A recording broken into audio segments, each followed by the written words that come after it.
Good morning, viewers. You're now watching Hornbill TV's Morning Pulse. On SIR in West Bengal, CPIM State Secretary MD Salim alleged that the special intensive revision is ill-motivated and mired in controversy. He claimed that neutrality of the Election Commission of India has been compromised, stating that the poll body failed to prepare adequately and relied on politically based equipment agencies and apps. Salim further said several submitted documents were either not uploaded or left undecided. While demanding the removal of dead and fake voters, he stressed that no genuine voter should be affected in the process. SIR is ill-motivated. Secondly, the entire process is marred with controversies. Election Commission is supposed to hold election peacefully and neutrally. The neutrality of Election Commission has been compromised. First. Secondly, electoral roll is our regular activities. Revision also is a regular activities. Even summary revision or special intensive revision. But the Election Commission did not prepare itself.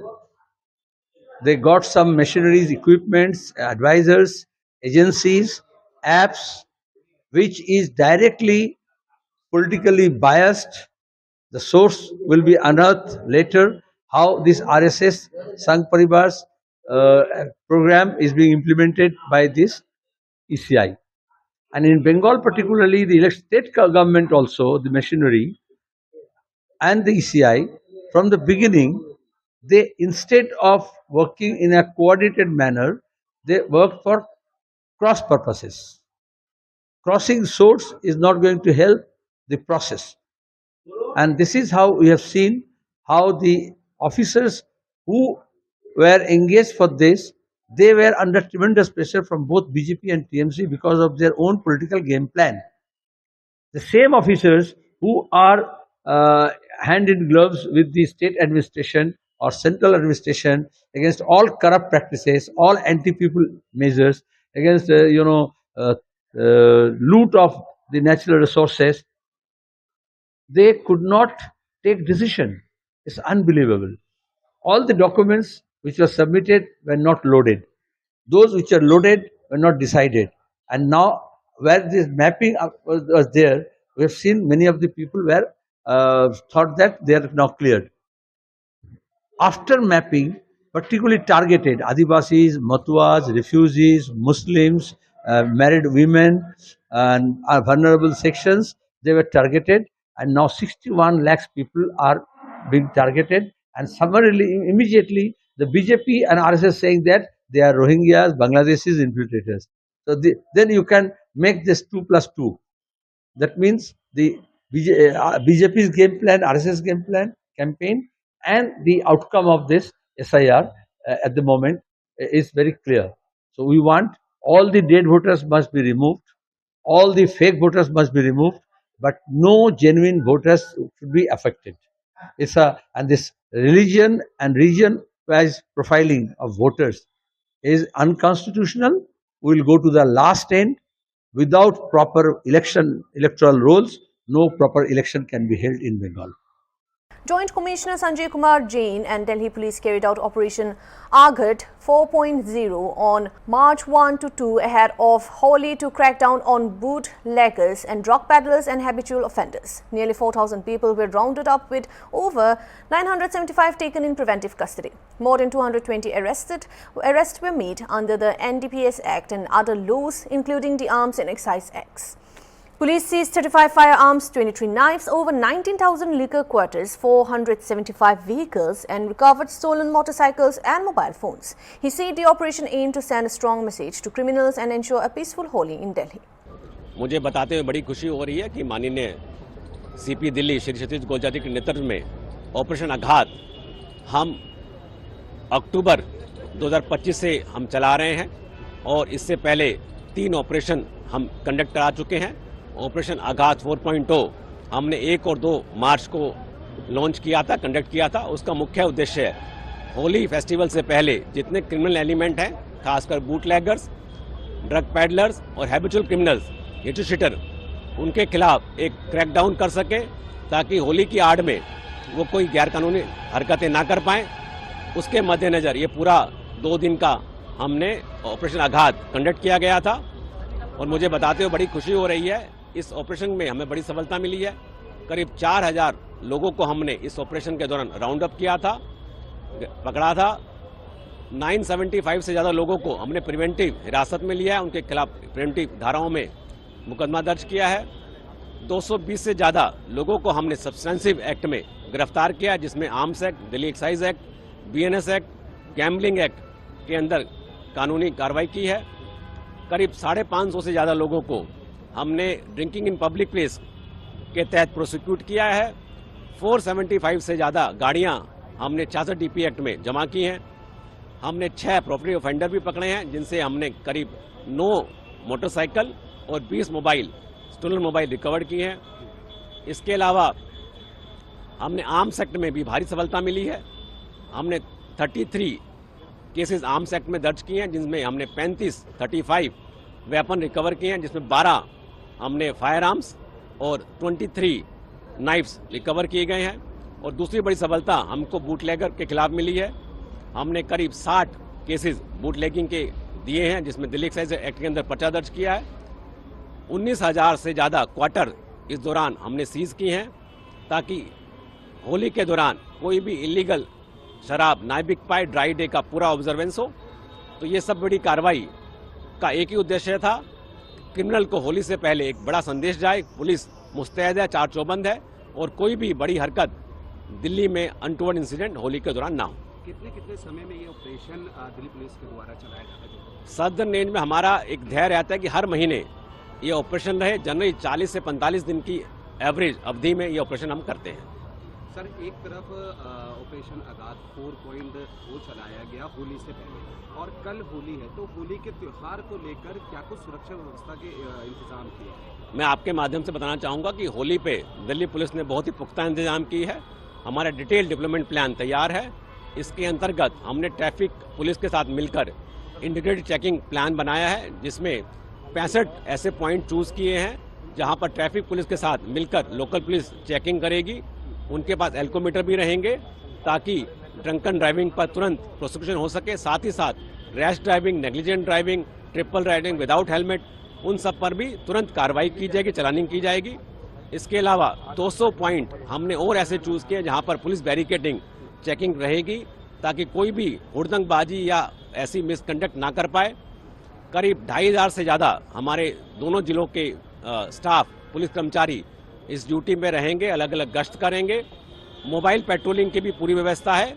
करीब 60 से ज़्यादा हमारी 4 wheeler ERV emergency response vehicle और QRT गाड़ियाँ घूमेंगी। इसके अलावा हमारे पास योद्धा व्हीकल्स हैं, करीब 30 योद्धा व्हीकल वो हमारे राउंड लगाएंगे, और जहां पर कुछ ऐसा मिसकंडक्ट होगा तो उसको आदमी को वहां से पिकअप करने की भी उसमें तैयारी है।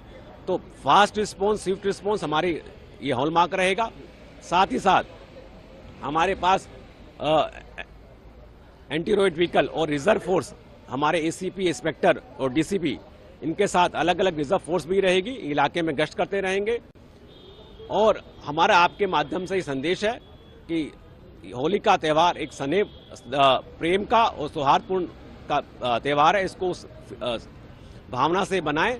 किसी के साथ कोई जबरदस्ती रंग ना लगाएं, किसी का, खासकर महिलाओं के साथ कोई भी मिसकंडक्ट ना करें। पुलिस मुस्तैद है। अगर कोई घटना सामने आती है तो तुरंत पुलिस उस पर सख्त से कार्रवाई करेगी। और आपका होली का त्यौहार आपके दोस्तों के साथ बीच में ना बनने के बजाय पुलिस लोकम में गुजरेगा। त्यौहार खुशी से मनाएं, अच्छे से मनाएं, ना कि और कानून के दायरे में मनाएं। कानून का उल्लंघन ना करें, अन्यथा उल्लंघन करना भारी पड़ेगा, क्योंकि बुरा ना मानो सख्ती है।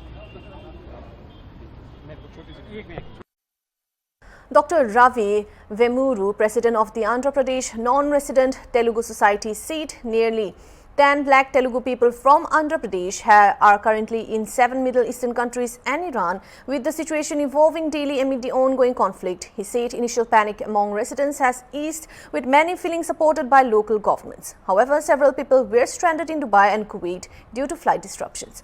APNRTS offered assistance including accommodation support, coordination through local volunteers and alternate travel routes via Muscat to India.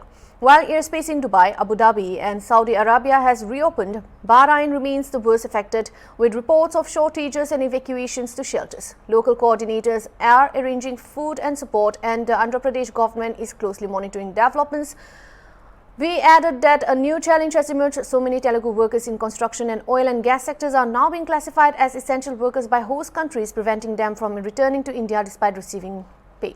Andhra Pradesh itself, we have about 10 lakh people in all the 7 states, including Iran. We have very few now. So what is the situation there? Well, it is changing every day. It has been quite fluid. First day, everybody was worried and panicked. Mostly the residents of those countries. So we allayed their fears because we also thought that the war was going to be very short-lived. But as it extended, when we discussed with them yesterday morning, all the residents were very comfortable and they felt safe. And their governments are also supporting them quite good. And however, there are a lot of people that got stuck in Dubai, Kuwait, etc. People were visiting there, people were trying to go do business. They ran into problems and they were panicking because all the flights were stopped. So we tried to make arrangements for them. We offered them 3 options. One, they can stay at the airport or they can go to the hotel that the airlines are providing, and it was felt to be reasonably safe. Second option we gave them was, if they really are getting nervous, we gave them the numbers of our coordinators. APNRT has 120 coordinators in Gulf countries. And the coordinators were willing to take them home and make them feel homely so they can discuss, express, whatever, kind of reduce the tension. Third option we gave them was, they can go to Muscat and then fly back to India. And a lot of people took that route. So we arranged for the transport. Means we gave them how to arrange for the transportation. So they booked Ubers and they took private vehicles. Some of our coordinators are also willing to transport them across to Muscat. And a lot of people came like that. By evening, Dubai opened the airspace to limited flights. Abu Dhabi opened and Saudi Arabia also opened. Then we ran into this new problem. People had to go across the borders. People had to go across the borders because the country where if they are in Qatar doesn't have flights, so they had to go across.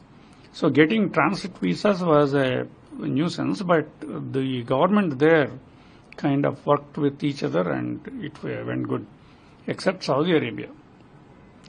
Because people in Bahrain were the hardest hit this time, because not only the American base, but some of the buildings next to it also were hit. And the government basically vacated all the buildings and put them in shelters. We had a long Zoom call yesterday with about 250 people from all those 7 countries. And they said only Bahrain has the problem. And on the shelters, they felt very safe, but there is not enough food. And we also have a lot of Telugu people in the worker camps. And apparently they vacated the worker camps because they were near the refineries. So we had to arrange some food. Our local coordinators are doing awesome job in Bahrain. So they are even financing it themselves. They said if it continues, they might need help from the state, and which we will be willing to do. Our minister, Condolences also was on the call, and Chief Minister Garu, Lokesh Garu have been actively monitoring the situation via the RTGS. Almost every event is going to them.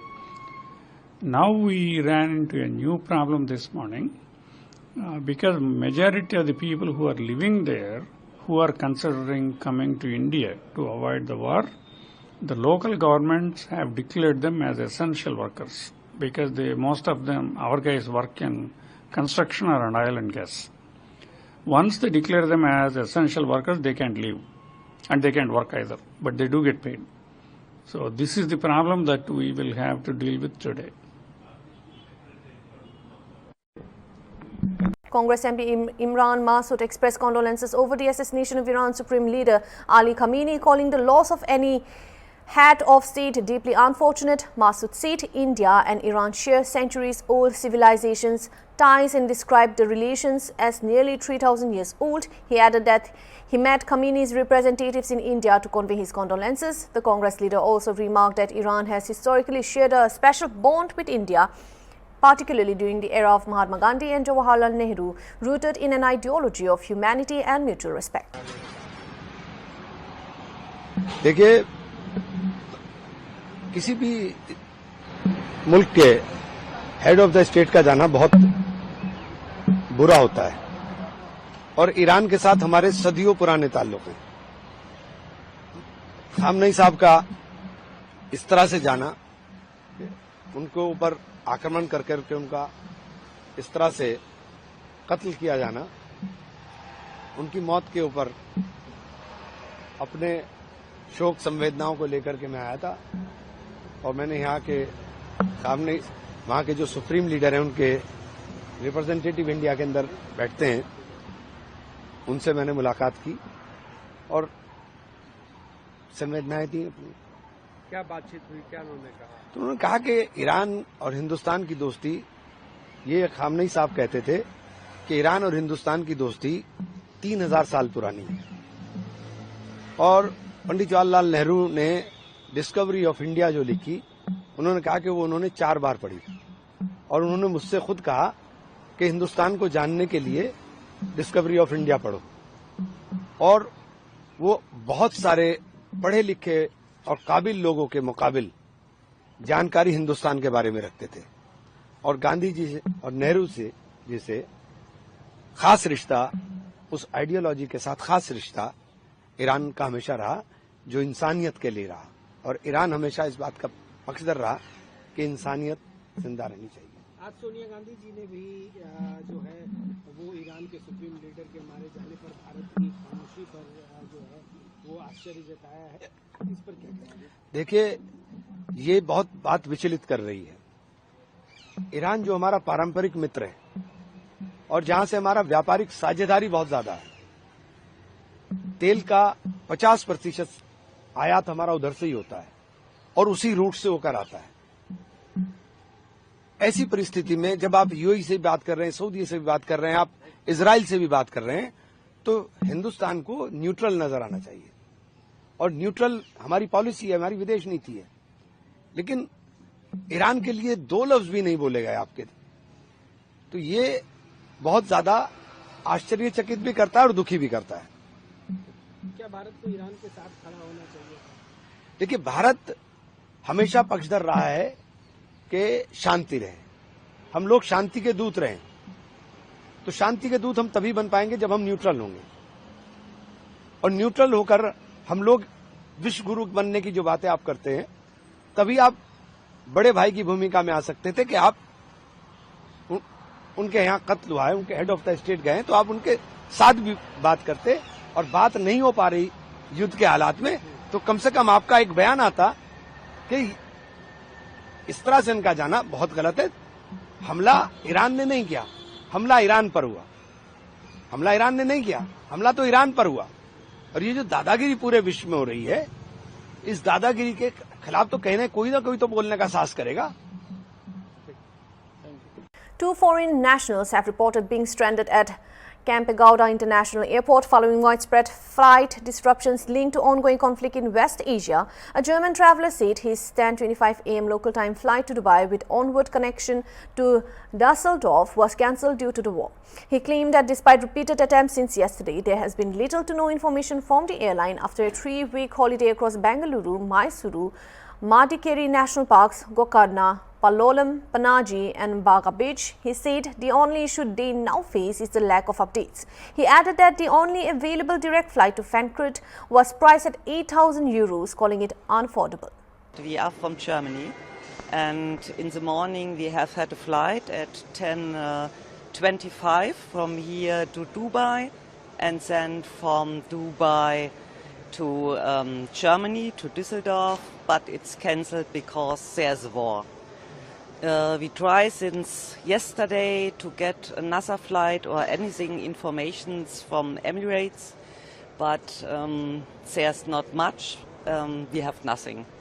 So we are here since 7:30 in the morning and in a hotline from our travel agency because Emirates said to us, please call the travel as an agency. So we are waiting and don't know anything. Are you being here in India? We had been for 3 weeks here. At first 2 days, always 2 days, 2 nights or else. Bangalore, Mysore, Madakiri, Tolpeti National Park, Gokana, Palolem, Panachi, Bokmalo Beach, and then there's a flight from Goa to Bangalore, and now we stayed it's 2 days here to fly back to Germany, but it's not possible. So okay. Yeah, it had been nice holidays until now. Okay. So what are the difficulties you're facing here? The difficulties?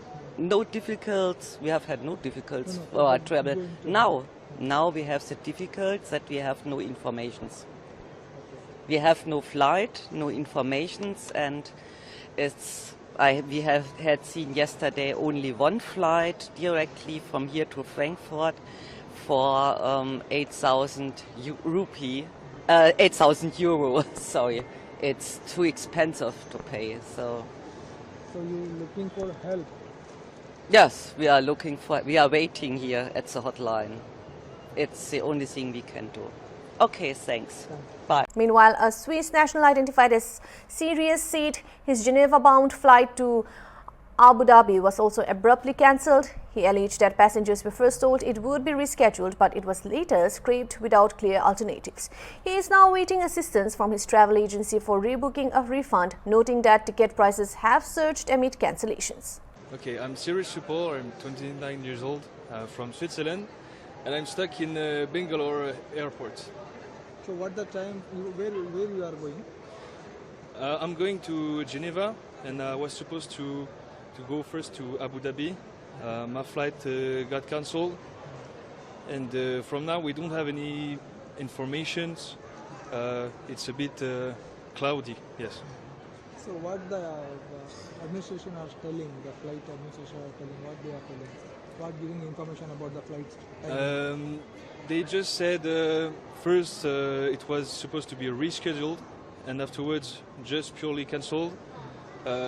They were like apologizing but not giving real solutions. And from now I'm just waiting for my travel agency to get in touch with me to find solutions or a refund. And it's also difficult because if I want to refund and book another ticket, those are really expensive due to all the flights are cancelled and stuff. Yeah. Okay. They are told to wait here. They are making any plans, any Nothing. Nothing. I'm just waiting here for them to get in touch with me, and we will see. Those are all the updates. Thank you for watching Hornbill TV.